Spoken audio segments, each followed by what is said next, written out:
I'm Elaine Unterhalter. I'm the Professor of Education and International Development at the Institute of Education, University of London. I coordinated the team that did the rigorous review of literature entitled Interventions to Enhance Girls' Education and Gender Equality. It was a team of 8 that worked across different areas of this area. We had expertise in different areas, and it brought together people from north, south, east, west. So a very multi-talented team, and it was great to work in as part of all those different perspectives.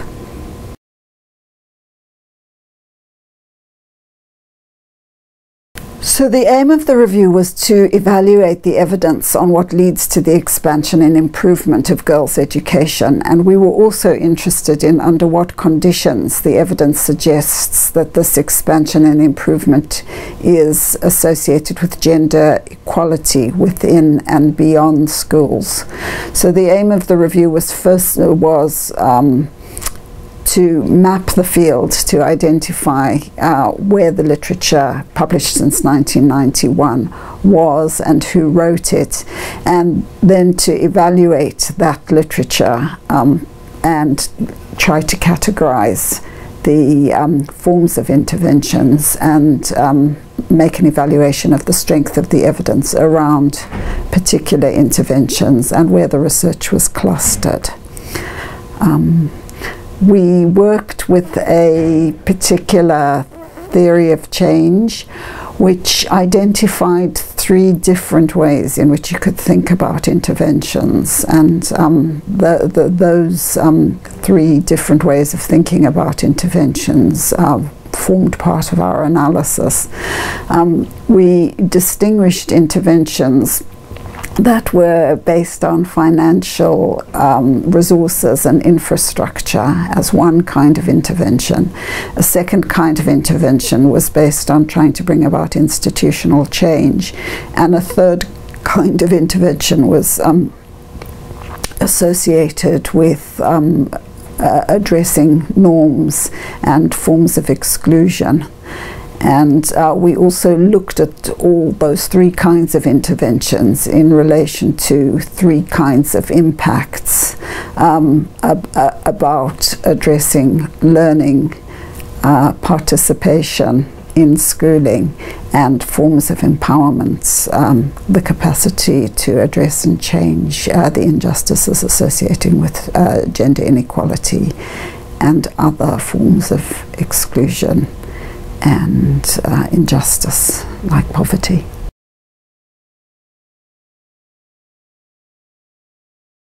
We searched 5 large databases for information for published material published from 1991. We identified 1991 as the starting date because that was the date of a number of big policy studies about girls' education, gender equality. It was also there was some historical overview journal special issues on gender and girls' education, so that seemed a good date to start.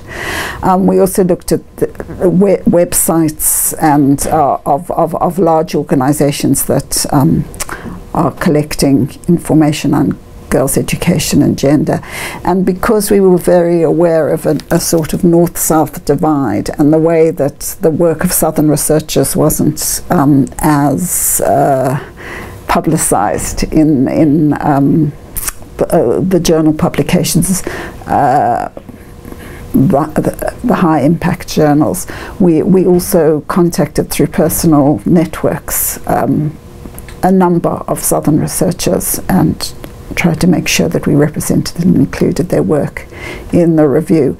We identified 1,350 works for screening. Of those, only 169 dealt with interventions, and we could consider were based on a form of in-depth research.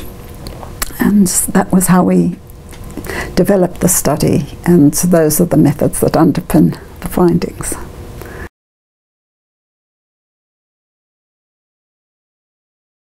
what we found was that the studies clustered into two largish groups. There was much more work on research into infrastructure and the distribution of financial resources to support girls' education, and also work on institutional change, and dramatically less work on changing norms and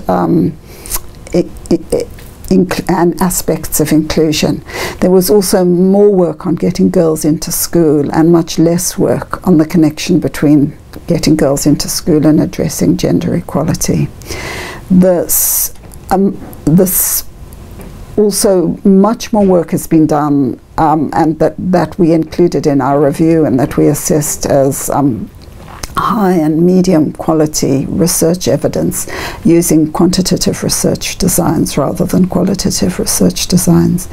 And what we think this indicates is that the research has followed the policy direction rather than the other way around. That so because the policy direction was looking at things like conditional cash transfers on building schools close to where girls lived, that's where the research has been done, and much less work has been done on communities and their norms and expectations around gender equality and aspirations, or lack of aspiration, and difficulties of sending girls to school and addressing gender inequalities.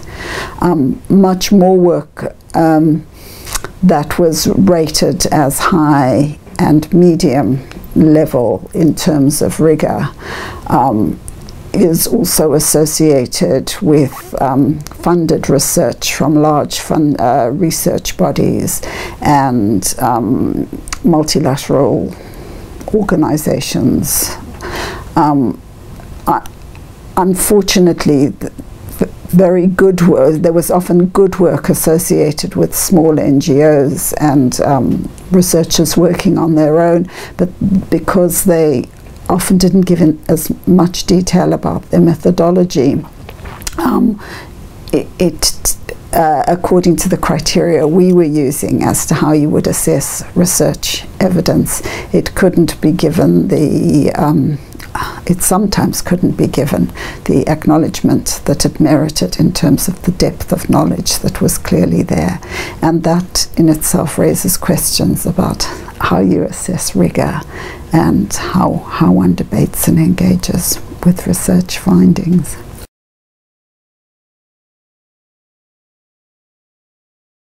I think a key finding everyone in the team was very aware of was how important context was in interpreting the work on girls' education and gender equality. There wasn't a formal category in the way we assessed rigor to look at the depth of knowledge of context, and often researchers didn't write down how much they understood the language of the area they'd been working, who they were working with, how teams came to understand and reflect on context. So we think that context should be a very important element of how rigor is assessed, but it also seems to us to have a very important bearing on whether and how particular policies show impact and affect participation or learning or empowerment. So the same policy picked up and put down in a different context might or might not yield the same results, and policymakers need to be, and practitioners need to be very aware of how the contextual frame will shift what it is they're trying to do.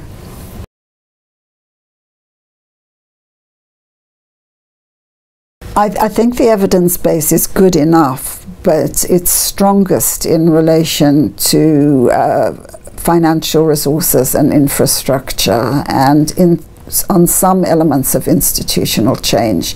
The policy base is still not robust around changing norms, addressing exclusion, and linking girls' education to gender equality, and setting up a kind of positive feedback loop between gender equality and the gender equality outcomes of schooling and more wider social transformations.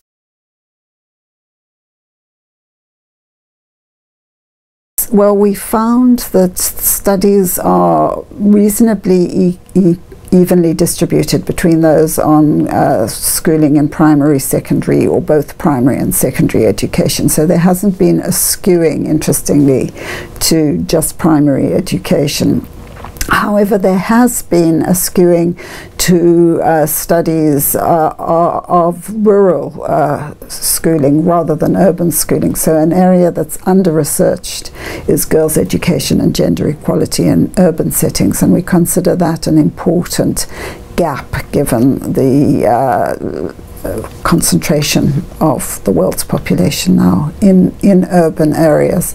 In terms of regional distribution, there's been more research done in Africa than in other regions, and again, that probably reflects the funding biases of how research has been so closely linked to development cooperation policy.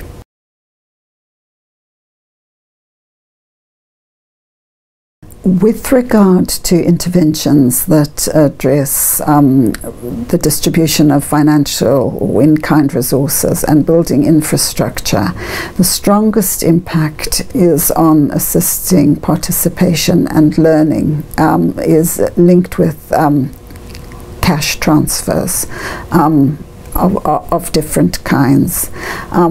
There's also seems to be strong evidence that the provision of information about the availability of schooling and labour market opportunities, that seems to be an important element of families sending girls to school and keeping them.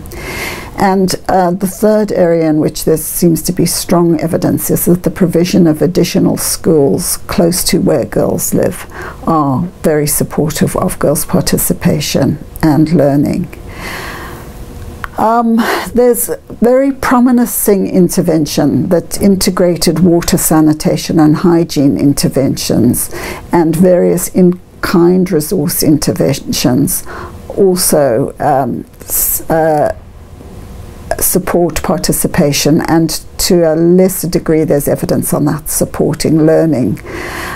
There's a lot more evidence needed on how those aspects of classroom provision and in-kind and in-cash resources intersect with developing attitudes around gender equality, and there's much less evidence on these resource and infrastructure interventions addressing changes in gender norms. So that's the first kind of intervention we've found information on.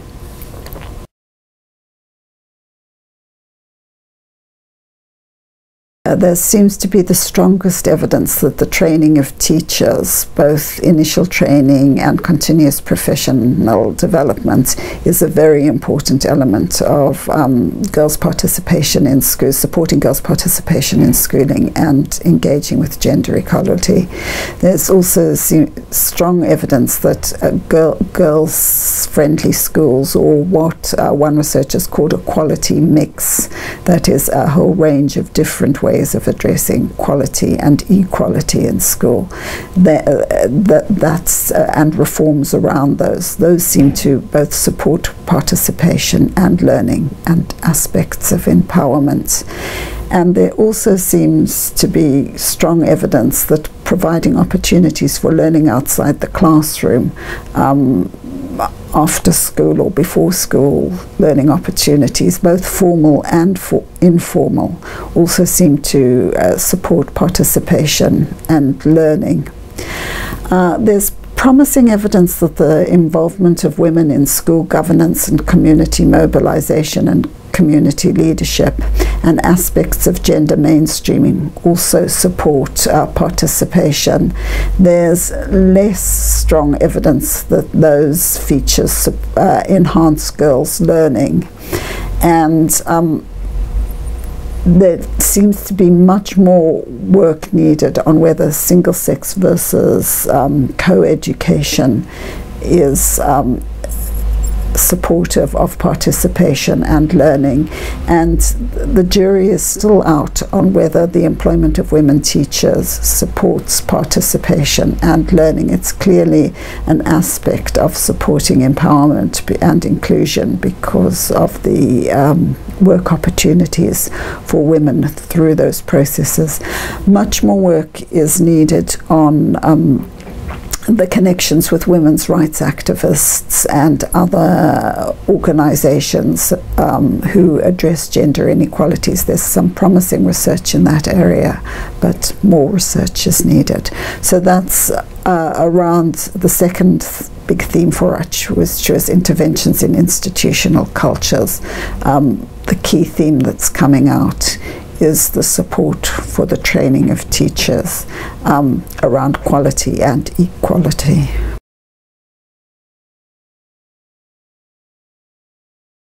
Yeah, the third type of intervention is the one that's addressing gender inequitable norms and forms of social exclusion. And in fact, in this area, there's we still need to build up a evidence base that can be classified as strong or rigorous. However, there's very positive evidence that suggests that teaching about personal, social and health issues linked to sex education and addressing aspects of adolescence and sexual maturation in a sensitive way, that's very important both in relation to participation and into learning. There is also promising evidence about the links to women's literacy programs, and that these enhance participation both for their daughters and their learning.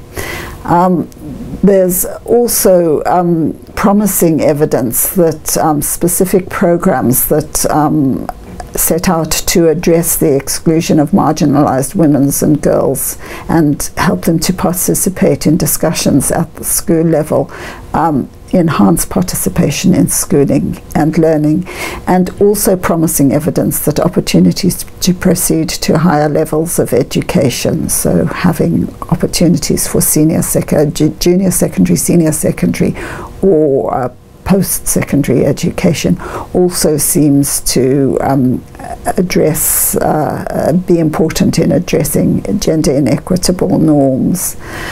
A lot more research is needed on tackling gender-based violence in schools, on looking at aspects of religion, on how communities can shift gender inequitable norms, and on working with boys and men. So in this area of intervention, the list of what's to do and more is needed is much longer than the list of what we already know.